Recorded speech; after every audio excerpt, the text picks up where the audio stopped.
Ay, isang magandang araw po sa ating lahat. Munting kaalaman nga pala, no? Ito po, magbibigay po tayo ng mga tsorya at mga opinion po sa nangyayari ngayon, no?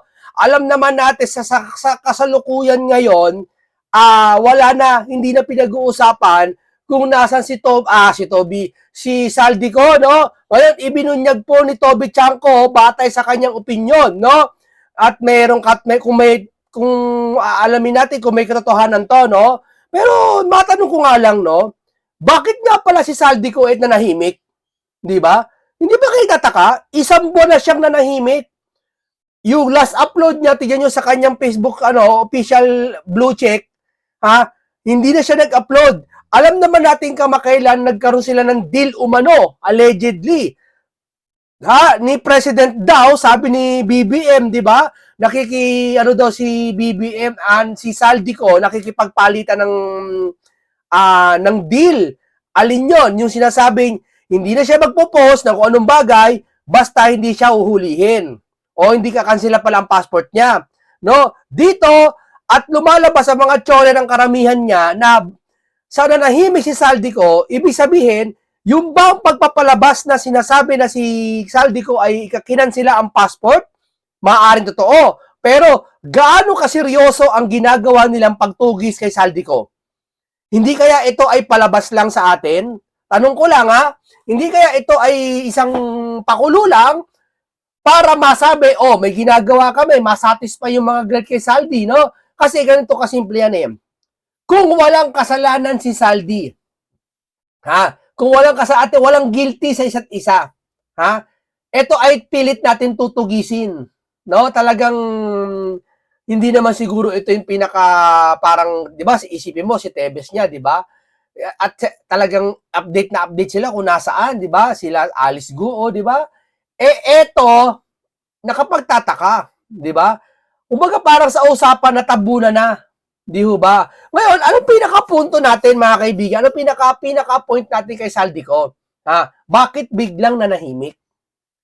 Bakit wala nang nilalabas siyang video? Alam ko ang last na video niya may mga part pa, no? Abangan ganito. Nasa na, di ho ba? O ito yung sinasabi ng karamihan po mga kaibigan na takot sila mapauwi talaga si Saldi. Teorya lang Kasi pag napauwi po si Saldi ganito kasimple yan Kung mapauwi si Saldi ko, mas lalong lalabas ang katotohanan kung meron talagang alam. 'Di ba? Kasi kung talagang si Saldico lumabas ito at nagbunyag, iniisip ng karamihan ganito. Anong mapapakinabangan ni Saldico sa kanyang pagbubunyag? Imagine mo, bibigyan siya ng pera, bayad, hindi na kailangan. Ito ay may SunWest dun sa kanyang kontraktor na sa government. Bilyonaryo na to, may helicopter, hindi na kailangan ng bayad. Tapos na tayo sa bayad, Bakit siya lumabas? 'Di ba? Ano ang kanyang paglabas? Para kumampi kay Sara? Imposible. Hindi ganun isasang-alang-alang ni Saldico ang kanyang pamilya at ang kanyang sarili na dudumihan niya para lang kumampi kay Sara. Dati niya kaaway, Kasi nang hinihinaan ng iba so, iisipin mo mabuti, bakit lumabas si Saldi? Hindi kayo. Isipin nyo, bakit siya lumabas? Ano ang dahilan ng kanyang paglabas para magsinungaling siya, magturo? Bakit? Bakit siya magtuturo? Kasi ang tao po, mga kaibigan, hindi siya gagalaw ng isang bagay kung wala siyang pakikinabangan o walang dahilan. Tatandaan mo yan. Hindi ka pwedeng lumabas ng bahay. Ano dahilan mo? Ba't lumabas ka ng bahay? Wala, trip mo lang? Hindi mo pwede yun. Kahit nga trip mo lang, may dahilan ka. Tama? Hindi ka pwedeng kumilos sa isang bagay kahit pumunta ka doon sa lugar na yun, bumili ka nang wala kang dahilan. So, kaya si Saldico lumabas sa social media at nagkwento ng mga bagay-bagay, may dahilan siya. Di ba? Ano yun? Kayo na po ang humatol at ito panonoarte kay Toby Chanko, yung mga himay-himay tungkol kay Saldi. Kasi nakapagtataka itong si Saldi po, hindi naman to, sa natural, lalabas ka ba naman? Ikaw, Saldi ko? Ikaw, chairman of appropriation ka. Ikaw ang may alam ng budget. Ikaw gumagawa. Bakit ka naman kakanta kay BBM? Bakit magtuturo ka? Kung wala kang dahilan, wala kang pakikinabangan. Hindi kaya totoo sinasabi nito? Ha? At talagang tinatago na lang, hindi na ito pinag-uusapan niya, pinag-uusapan yung bagman ni Sarah. Di ba? Eto, panoorin po natin ngayon. Etong si Saldico. Sandali Congressman, good afternoon. Thanks for joining us today. Yes, good afternoon, Camila. All right. So, the last time I talked to Attorney Rondin, the lawyer of Congressman Zaldico, he said that a lot of these things happened when he was already out of the country, and he was out of the country because he was seeking medical treatment. But now that you have this decision by the Sandigan Bayan, what does this decision prove, Congressman Tiangco? Di ba, Carmina, if we will go back, ako yung unang-unang nagsabi na si Saldico ang nasa sentro nitong anomalya na to, no? If you will recall, ako yung nagsabi na doon sa insertions ay may kapalit na pera, no? Wala pang nagsasalita noon, wala pang nagpapangalan noon ng pangalan ni Saldico. Sinabi ko na yung pag-insert ay may kapalit na pera. At yan ay pinatunayan at sinabi ni Engineer Alcantara, no, na pag naglagay ng pondo doon sa distrito niya ay may kapalit na 20 to 25%. So yun lang ang nagpapatunay na talagang yung sinasabi ko noong una, talagang yun, may kapalit talagang pera yun. Opo. Pero yung mga sinasabi po nila na hindi, ng ibang bansa siya para magpagamot. Ito bang desisyon ng Sandigan Bayan ay nagpapatunay dun sa umiikot to ng mga balita na noon pa lamang ay nagtatago na siya? Hindi ganito yan eh. Di ba kung naalala nyo, tinapik natin si Saldico na may sakit, na ang sabi pa nga may sakit sa puso, nagpapa-check up yata sa Amerika. Di ba? Doon pa lang, bago siya magpa-check up, lumabas na issue na may insertion. Tapos, hindi naman sinabing tumakas siya, pero lumabas ng basta nagpa-check up. Sa wari ko, alam na, kung pagbabatayan ngayon si Saldico ay talagang kumanta, di ba? Nakita nyo sa Facebook, kumanta siya. Yung pag-alis niya noon, na nagsasabi, indikasyon yun, na ginawa niya noon, na umalis siya, alam na niya ang mangyayari sa kanya. Di ba? Dalawa lang yun, kaya siya umalis. Ha? Either na pabor sa kanya, pinaalis siya, at safe na rin siya sa sarili niya, ano man ang mangyari, magkahulian, alis na ako. Diba? Pangalawa, umalis talaga siya sa sarili niya, kalooban niya, wala nagsasabing iba, alis na ako for the safe. Diba? Pero kung talaga umalis siya for the safe sa sarili niya, bakit hindi naisip ng administrasyon o ni Tambaluslos na guilty siya nung simula pa lang? Dapat sa natural, sa naturalesa, sa natural na isipin ng tao, teka muna, ikaw ang chairman of appropriation at alam mo na putok ang issue ngayon sa flood control na yan. Bakit ka umalis, nagpa-check up ka doon at ang tagal mo hindi umuwi, mag-iisang buwan na? Bakit wala ko narinig na salita mula sa Pangulo hanggang sa Tambaluslos at sa iba pa? Di ba? Nakikita na kung ano yung point ko. So, may something. May something na isa sa kanila may alam na kung ano ang naging plano ni Saldi sa pag-alis. Gets? So, dumating yung mga kalagitnaan na talagang si Saldico ay unti-unti na nadidiin. Kung nadidiin pala si Saldico, dapat yung ngayon, yung administrasyon, alam na talaga na si Saldico ay may totoong may sala. Tama? Alam na. Pero yung panahon na yun, bakit hindi kumilos ang administrasyon na isigaw ng taong bayan at iba pang mga opisyal, pabalikin si Saldi at i-cancel na ang passport? Bakit hindi sila kumilos? So, yun yung part-time na indikasyon. Kaya hindi sila kumilos, ha? Nakita nyo, kumilos ba sila o hindi? Nagsalita ba sila o hindi? Ngayon na lang sila nagsalita kay Saldi. Tama? Kasi kinanta na sila. Pero yung hindi pa sila kinakanta, yun ang indikasyon. Ha? Yun ang nagtuturo yung sitwasyon at yung pagkakataon na tinuturo sila na kahit alam nyong si Saldi ay hindi na nauwi, pero hindi nyo pa rin kinansil ang passport, parang isa lang ibig sabihin nun, may alam na kayo sa isa't isa nila Saldi. Tsorya ko yan, tsorya ko yan. Pero kayo na ang humatol sa isipat at puso nyo kung tama ang sinasabi ko o hindi. Kasi sa natural, sa natural ako official ako ng gobyerno. Presidente ako, tambaluslos ako. Ha? Chairman ng appropriation. Nasan ka, ilang buwan ka? Hindi mo hinahanap? Pero si Bato de la Rosa, isang buwan lang nawala. Hindi na isang buwan 2 linggo pa lang wala. Naghahanap na kayo. Nagdadaldal na kung sino-sino dyan na bakit di yan si Bato? Asa na? Bakit yung kay Saldi hindi kayo umalma? Sige nga. So wala lang sa inyo yon. Nakukuha niyo point ko mga kaibigan. Gusto ko ipadama sa inyo, gisingin kayo sa katotohanan. Na yung natural, parang ganito lang pag ikaw ba kinagat ng langgam, hindi mo kakamutin. Sabi ng pilosopo, kinagat ako ng langgam, pero hindi ko kakamutin. Iniiba niya ang natural. Gets nyo? Gets nyo? May namatay na daga. Hindi ko tatakpan ng ilong ko. Ang natural, tatakpan mo. Tama? Binabago nila yung natural na gagawin ng tao. Yung natural. Natural reaction. Nililigaw niya tayo. Bibigyan pa example. Pag ba ikaw nakatapak ng tamtax, hindi ka aaray.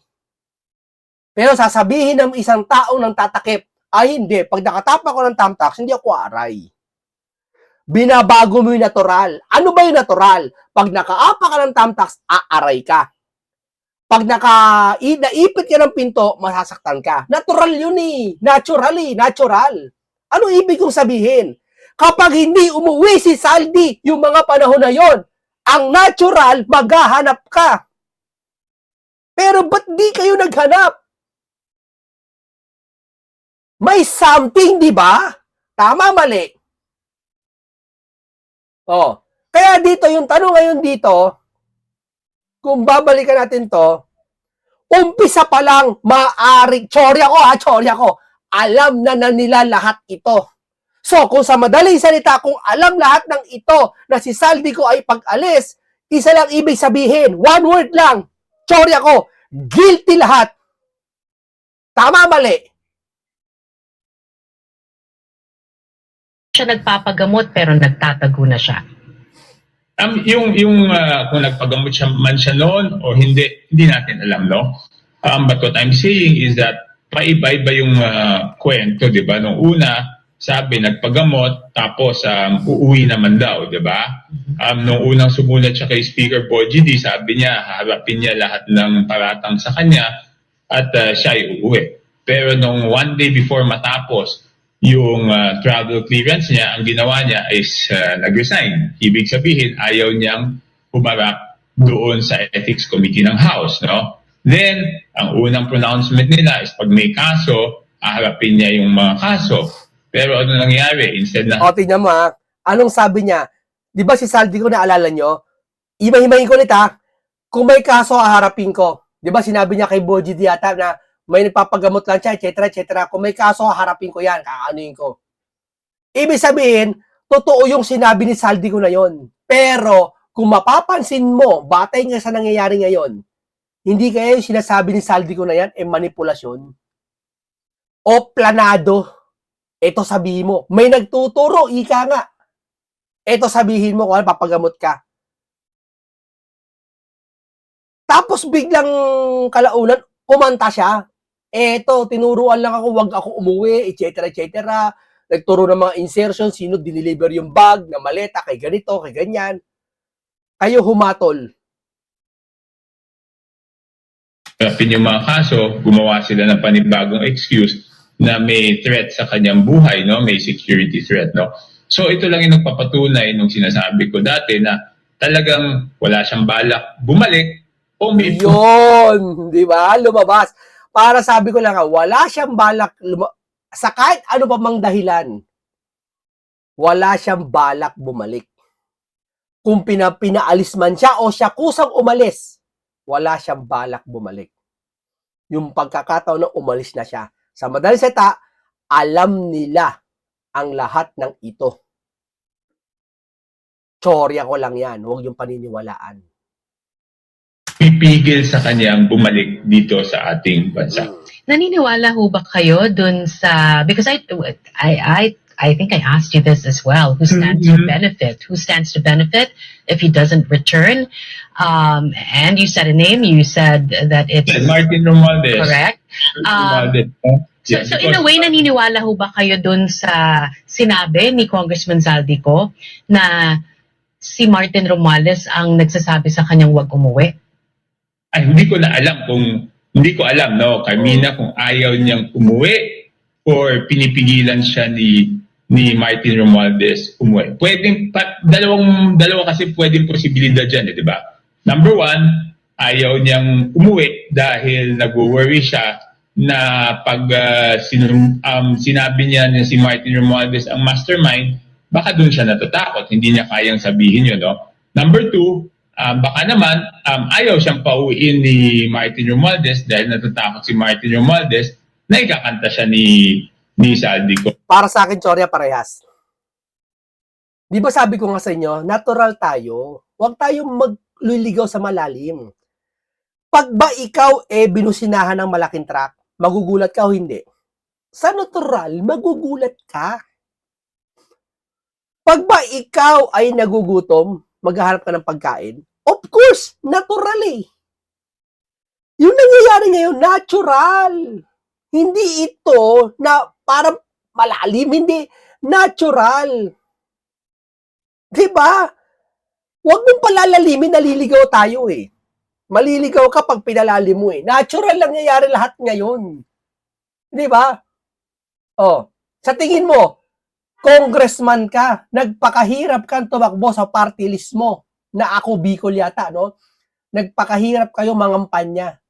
Tapos pagpunta mo sa bansa, bababa ka bilang isang congressman, isang representative. Di ba umalis siya bilang representative? Iniwan niya yung tungkulin kung saan nagtiwala sa kanya ang taong bayan na iboto siya. Isang malaking yun, question yun. Umalis si Saldi. Doon pa lang anong iisipin mo? Natural. Bakit umalis ito? Bakit?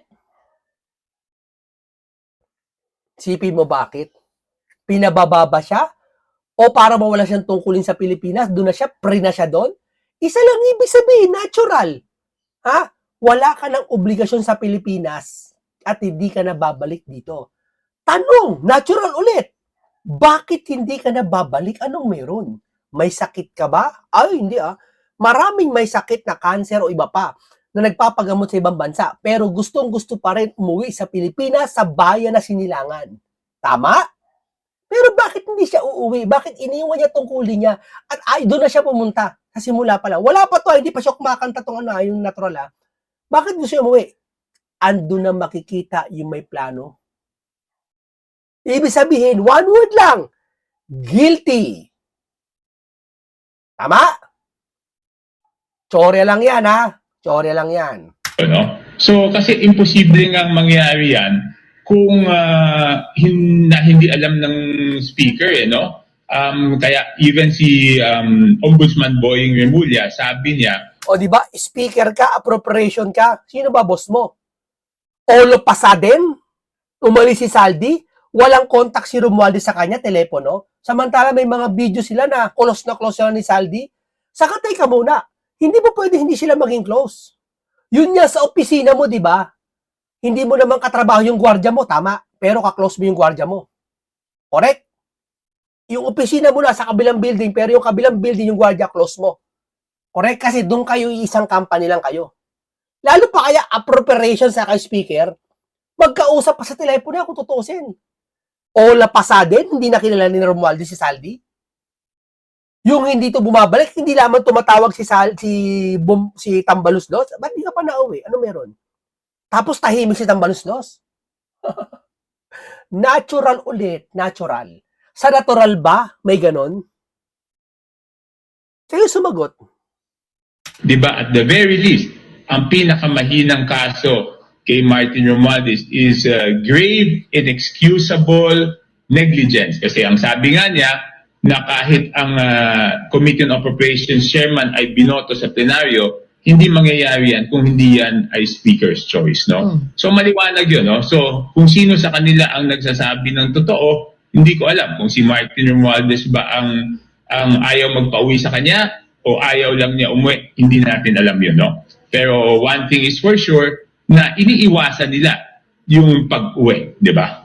But is it also sure, Congressman Tiangco, that between these two personalities, Congressman Martin Romualdez and former Congressman Zaldico, that between them will find the truth? The truth can be had between the two of them. Yeah, because, okay, Carmina, inamin ni Zaldico na may natatanggap siyang pera, di ba? Hindi niya tinanggi. Pero ang gusto lang niyang palabasin, wala siyang natanggap. Ibig sabihin, dumaan lang sa kanya yung pera at pinasa lang niya. Yun ang gusto niyang palabasin, di ba? So, lumalabas na talaga may natanggap siyang pera. So, kung yung perang yan ay pinasa niya kay Martin Romualdez, siya lang ang pwedeng magpatunay doon. Kaya nga, yun ang duda ko nung una, na mukhang ayaw siyang pauwiin ni Martin Romualdez. O, di ba? Natural, natural. Ikaw, si Zaldico, makakalabas ka ng bansa sa kakayahan mo, oo, syempre. Free ka eh. Sino ba napirma ng congressman pag naalalabas travel to permit? Sige nga. Sabi, wala silang kaalam-alam lahat yan sa paglabas si Zaldico? May lakas na loob ba si Zaldico lumabas ng bansa sa kalagitnaan? Kung common sense na natural, alam mo na si Zaldico may insertion at matunog na ang insertion na to, bilyon na bilyon, hindi 1 million. Kung 1 million lang, kaya abunuhan eh. Bilyon na bilyon. Bakit ka pumayag na si Zaldico makalabas ng bansa? Na alam mo, issue ngayon. Matindi na. 1 billion na pinag-uusapan. O pinalabas ka? Tanong lang naman. Even before this whole thing started, right? Parang ang pinapalabas po kasi ni Zaldico na pag-uutusan lamang siya. Sabi naman ng iba, parang imposible atang mangyari yon. He's a billionaire, he's a self-made business. Ayan na, nasabi ko sa inyo, ayaw tanggapin ng taong bayan yung natural. Sabi ko kasi yung pinipipilisan, yung natural. Ayun naman, oh. Pag ikaw ba hindi nakakainom ng tubig, ano natural? Sasabihin mo, ay, hindi ako nauuhaw. Para pagtapa mo lang, parang denial ka lang. Pag ikaw dinainom ng tubig, mauuhaw ka kasi na yung natural. Di ba? Huwag mo lang pagtakpan ang natural. Man, pagkatapos magiging Pag ba lumindol, di ka matatakot? Ay, hindi ako natakot. Lumindol ng intensity 9. May pinatakpan ka. sunuran na lamang sa isang House Speaker. Knowing what you know, Congressman Tiangco, what does the former Speaker have on Zaldico even before this whole thing blew up? Ay, okay, ganito yan, no? Yung sinasabi ni Saldi na sabi ng lawyer niya kung tama yung pagkadinig ko is weakness of character ba yung ginamit na term? Ibig sabihin, hindi siya makatanggi, di ba? Dahil natatakot siya, tila natatakot siya. Di ba ang natural na tendency kung mahina ang loob ng tao, aayawan niya yun eh. Tama. Hindi siya susunod doon. Di ba nakita mo yung sabi ni Toby Chanco, yung natural. Ang tendency ng taong mahina, hindi susunod dun sa gagawing masama. Alam nilang masama eh. Ang galing talaga, no, natural talaga tayo, no? Huwag kayo lumayo, huwag kayo magpapakilalim. Alam niyang mali. Kung talagang mahina ang loob ng tao, ang gagawin niya, sasabihin niya, naku, ayokong gawin yan. Dahil masasabi tayo, no? So, hindi valid. Bakit malakas loob ni Zaldico? Sa tingin mo, siya lang gagawa nun? Natural ulit, natural ulit. Natural ulit tayo. Sa tingin mo, kaya ni Zaldico yun? Diskaya na lang. Kaya ba ni Diskaya nakawin lahat ng pera? Yung ba mastermind lahat? May kakayahan ba ang kontraktor na kontrolin ang syudad? Na walang kinalaman yung mga nagsisignature? Kayo naman. Di ba? Huwag natin lokohin sarili natin. Masakit ang katotohanan. Huwag natin tayo magtakip ng katotohanan. Yung sinasabing mahina yung loob o hindi niya nakayanan yung pressure kaya niya ginawa. Kasi kung hindi niya kaya yung pressure at mahina yung loob niya, ang unang gagawin niya ay tatanggi siya doon sa pinapagawa sa kanya. Um, so hindi siya mahina kasi hindi siya tumanggi.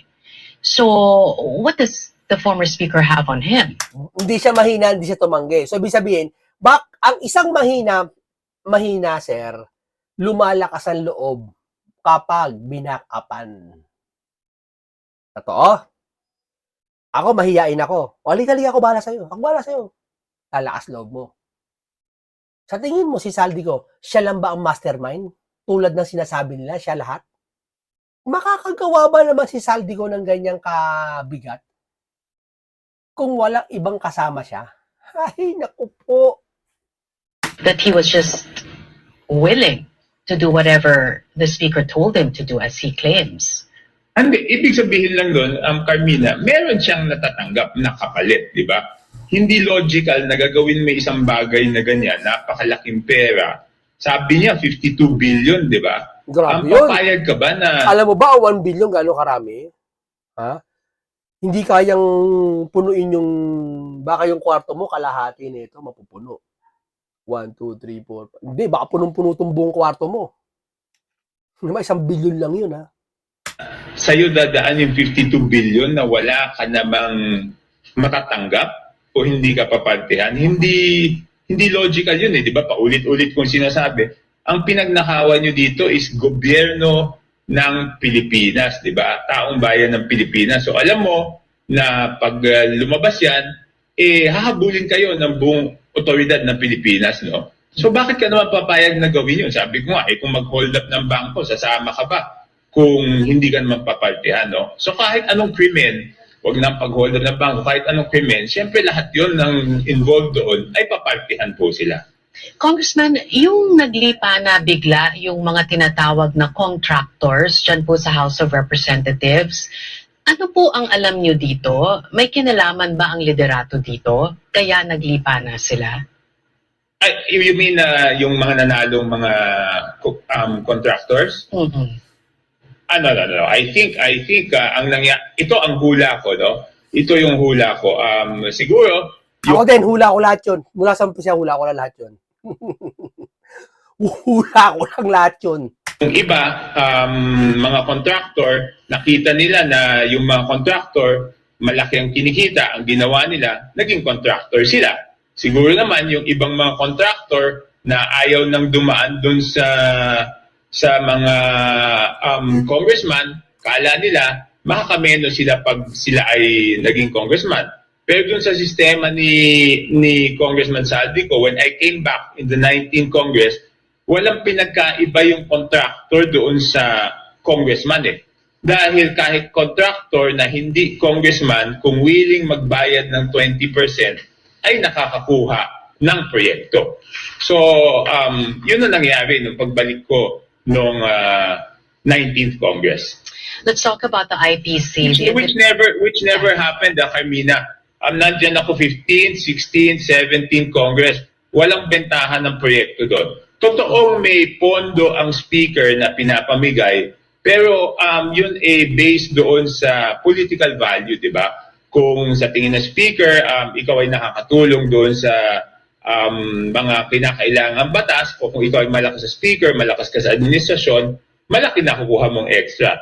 Pero walang palitan ng pera nun. Hindi bentahan ng project ang nangyayari nun. Talagang you have to be in good graces. Ibig sabihin, dapat good shot ka sa administrasyon o sa speaker, magkakaroon ka na extra project. Pero walang bentahan ng project ng 15th, 16th, at 17th Congress. Congressman Tiangco, ang batikos po sa inyo ngayon.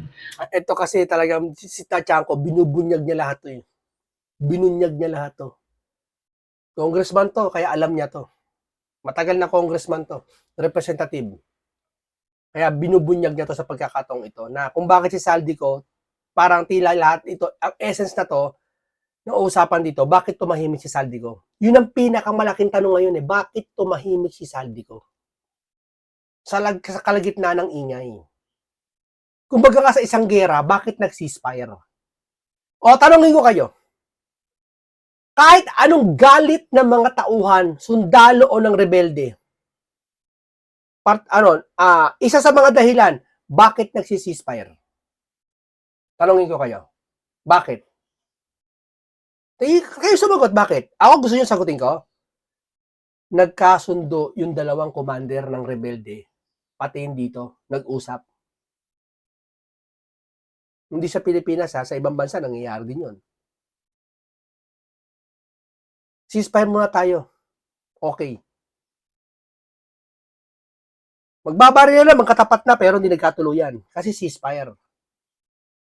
Bakit? Kasi may pagkakasundo. Tanong dito, bakit nanahimik si Saldi? Di kaya nagkasundo? Tanong ko lang naman. Teorya lang naman yan. Ay ang lahat ng galaw nyo, ay ang nakikinabang dito ay si Vice President Sara Duterte. Lahat ho ba ng galaw ninyo ay para kay VP Sara? Alam mo, nakakatawa yan, no? Ganyan sila. Pag nasusukol sila, ipupunta nila sa Duterte. Kakampi ka na Duterte, didiis ka. Di ba yun ang style nila? Gagawin ka nila. Wala kang karapatan na punahin sila. At kung magkaroon ka naman ng karapatan na punahin sila, sasabihin, didiis ka, hindi kami naniniwala sa'yo, obstructionist ka lang, kaya mo sinasabi yan. Ganyan sila. Kahit harap-harapan na pinagnakawan yung tao. Nasaan yung pera? Tanungin mo, nasaan yung pera? Asan yung flood control? Sino may gawa? Sino pumirma? Sa akin, Carmina, tingnan lang niya yung record ko, no? Yung record ko bilang politician, no? First time ko nakakampi ang administrasyon nung nanalo si President Bongbong Marcos, no?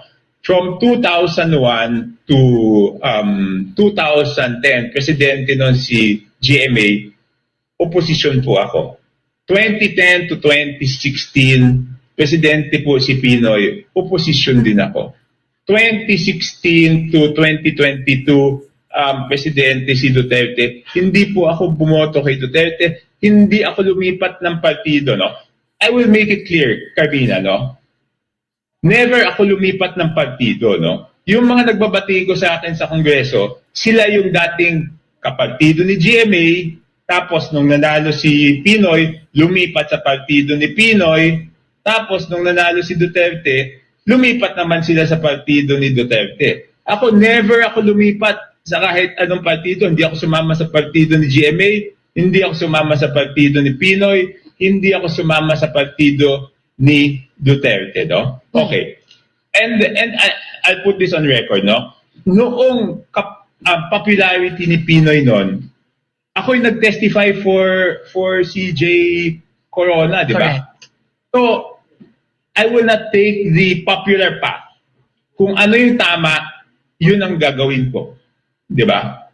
Hindi ito para sa kahit sinong politiko, ito ay para gawin yung tama, no? Okay. But do you have any? I've always been independent. I know. Carmina. I get that. But the question is, have you allied or aligned yourself with the Vice President? Have you chosen sides? Ang tagal na namin hindi nagkita. Siguro ang huling pagkikita namin was, hindi ko na matandaan kung kailan. Mhm. Okay. Tagal na. All right. Final question, because you're running out of time. The Independent Yes, People's yes, Commission, Congressman Tiangco. I mean, we're getting mixed signals from Malacanang. After one day saying that he's not keen on it, it's now part of his priority bills. You have Ombudsman Remulla saying the ICI's days are numbered because we have an active office of the Ombudsman now. Where does that put your bill then? Because you also filed a bill to have an Independent People's Commission, correct? Yes, but Carmina, just to finish my previous statement, no? Kasi yata ang expectation ng tao is pag ako ikakampi ng presidente, dapat lahat na lang ng sasabihin nila, oo ako ng oo. Pero kahit sino naman sinamahan kong mga politicians noon, kung ano yung totoo, kahit masakit yung katotohanan, I openly say it because hindi naman ako sipsip eh. Hindi naman ako yung sumisipsip para may makuhang kapalit eh. Kung ano yung katotohanan, kahit masakit man yan, kailangan ko sabihin kasi yan ang totoo. Okay, balik tayo dito, katulad yan. Pati ako nalilito, di ba? One day, on Monday, Yusek Claire Castro says, hindi na keen na ipasa.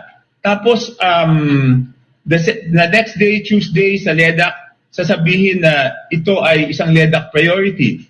Oh, ngayon sasabihin ko, nalilito ko. Pag sinabi ko bang nalilito ko, ibig sabihin nun, kumakampi ako kay VP Sara o kung sino mang politiko. Ganyan sila. Style nila yan eh. Pag sila ay napupuna, hindi naman para pagbintangan, no? Magtatanong na naman.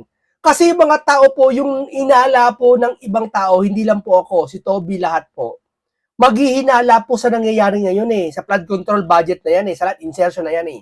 May karapatan kami magtanong kasi binoto namin kayong lahat dyan. Isa kami sa bumoto sa inyo. Di ba? At taxpayer kami, pasahod namin lahat kayo dyan.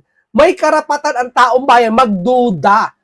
Papaano ba ang gamot ba sa nakakalimot ano? Di ba paalala? Anong gamot sa nagdududang tao? Ha? Do yung mag-explain ka para hindi siya magduda sa'yo, ipaliwanag mo. Hindi niya siya nagpapaliwanag. Ano bang paliwanag ang gusto namin? Yung imbitahan yung sa Tambaluslos. Kausapin sa nangyari. Ano ba, insertion ba to? Yung kay Saldi, umpisa pa lang, dapat kinancel nyo na ang passport, di nyo na pinaalis. Kung talagang gusto nyo. Diba? Tapos magdadahilan lang kayo pag may namumuna, sasabihin nyo, Duterte yan, alis kasi ni Sara yan, politika lang yan. Huwag ganon. Para bang lahat tama kayo, kami mali lahat. Diba? So, Kanino ba pinapakain nyo araw-araw sa pamilya nyo? Kanino ba yan? Ha? Maliban lang kung may business kayo, napapaikot nyo pera. Pero kanino ba yan? Di ba taong bayan nagpapasahod sa inyo?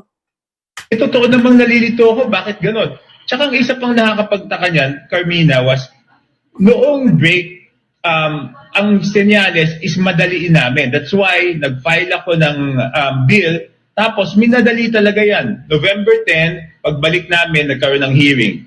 November 14, kasama yung sina Congresswoman Laila De Lima, Congressman Shel Docno, Congressman Erice, and the others who have filed. November 13, Thursday, nag-marathon hearing kami niyan.